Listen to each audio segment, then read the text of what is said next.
for Scott Morrison to resign? No, I won't. And I've been clear in my comments yesterday where I dealt with this issue. When you look at the situation that we first faced in February or March of 2020, I'd come back from the United States and I was diagnosed with COVID a few days later. I was admitted to hospital at that stage, and I went into the infectious disease ward like many other Australians did at the time. I spent about 27 or 28 days in isolation at the time, which was the norm for Australians. There was no vaccination. We were looking at significant deaths coming out of Europe and out of North America, and it was a very difficult situation. The NSC at the time was advised in relation to setting up morgues adjacent to public hospitals. We had done up plans within Home Affairs to deploy police and army personnel to turn people away from emergency departments. That was the context in which the former Prime Minister, as he explained this morning, made some of the judgments that he did. But as I say, the Prime Minister sought legal advice.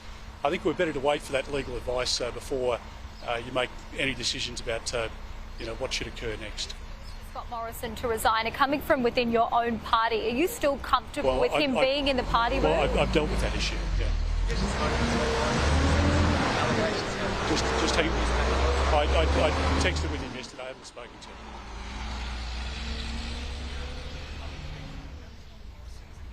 Well, mate, I've answered. I think I've answered that issue. So, do you at all expect there'll be a by-election for Cook, and would it be best for Scott Morrison to now move on? Well, again, I've dealt with that issue. So, if there are any other issues about Tasmania, about we heard Scott Morrison say on 2GB this morning that he doesn't recall being sworn into any other portfolios. Is that a lie to the Australian public? No, and as I said, the Prime Minister has sought legal advice. He gets that legal advice back Monday, and there's a process that's in place. So I think we should respect that process, and let's see what the Prime Minister is able to advise next week. There's been a lack of transparency here. Well, I just think the Prime Minister's now set up a process. He's asked for legal advice, and we should wait for that legal advice. Do you think the appointment was justified? Is it conducive to a healthy democracy?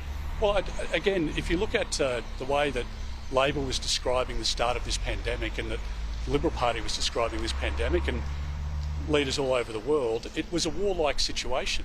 And there was concern about what would happen as Prime Minister Morrison pointed out this morning.